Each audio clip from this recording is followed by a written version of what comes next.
Assalamualaikum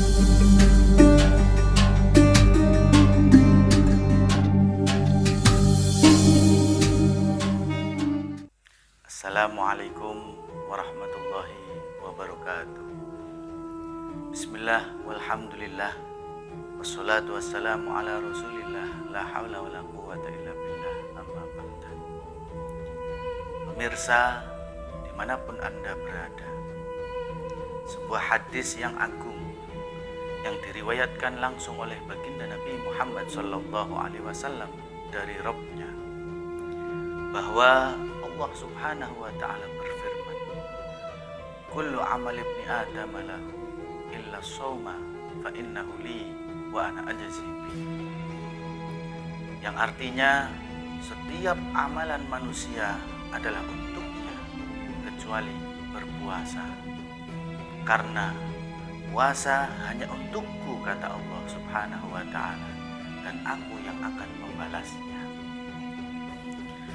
Puasa ini merupakan ibadah yang istimewa dibandingkan ibadah-ibadah yang lain. Puasa memiliki kekhususan. Puasa merupakan ibadah yang spesial karena hanya diperuntukkan untuk Allah Subhanahu wa ta'ala, dan Allah sendiri yang akan membalasnya. Maksud daripada ibadah puasa hanya untuk Allah dan Allah yang akan membalasnya. Para ulama telah memberikan penjelasan makna dari redaksi hadis tersebut. Yang pertama, bahwasanya ibadah puasa tidak akan dijadikan kafarah untuk menebus kesalahan, tidak dijadikan kafarah untuk menebus kezaliman yang dilakukan pada saat di dunia. Berbeda dengan amal-amal ibadah yang lain. Nanti di akhirat kelak, amal ibadah yang lain dijadikan sebagai penebus, dijadikan sebagai kafarat yang harus ditanggung oleh manusia atas kesalahan yang telah dilakukan di dunia. Sebagaimana diterangkan di dalam hadis lain, ketika seseorang melakukan kesalahan, seseorang melakukan kezaliman kepada orang lain, maka ia harus segera meminta maaf kepada orang yang bersangkutan.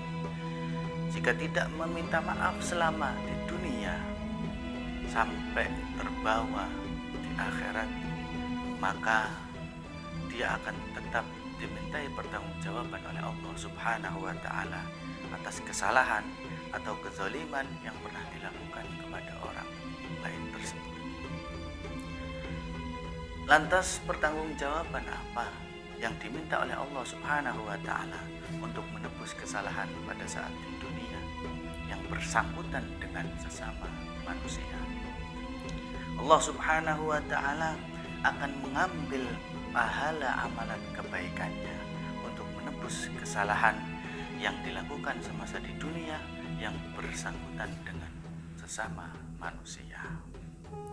Namun tidak halnya dengan pahala ibadah puasa. Pahala puasa tidak akan diambil oleh Allah Subhanahu wa ta'ala untuk menebus kesalahan semasa di dunia atau menjadi kafarat untuk menebus kesalahan semasa di dunia. Karena apa? Karena puasa adalah milik Allah Subhanahu wa ta'ala. Allah sendiri yang menyimpannya, Allah sendiri yang akan membalasnya. Pengertian yang kedua, bahwa puasa merupakan ibadah batin.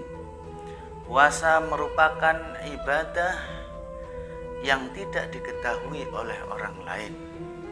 Berbeda dengan halnya ibadah sedekah, sholat yang bisa terlihat oleh orang lain. Kalau puasa, mana tahu orang itu berpuasa atau tidak, sebab hanya Allah Subhanahu wa ta'ala yang tahu dan dirinya sendiri yang sedang melakukannya. Kalau puasanya tidak karena niat yang tulus kepada Allah Subhanahu wa ta'ala, niscaya dia tidak akan mampu berpuasa untuk menahan lapar, menahan dahaga. Ini bukti bahwa puasa adalah milik Allah Subhanahu wa Ta'ala, karena hanya Allah lah yang tahu dan hanya Allah lah yang akan membalas ibadah puasa tersebut. Pemirsa, dimanapun Anda berada, pengertian yang ketiga dari hadis di atas adalah bahwa puasa tidak bisa dijadikan ajang kemusyrikan sebagaimana ibadah-ibadah yang lain, seperti menyembelih hewan korban. Menyembelih hewan korban ini bisa ditujukan untuk persembahan terhadap berhala. Kita sholat, ada gerakan sujudnya, bisa kita niat kepada selain Allah Subhanahu wa Ta'ala.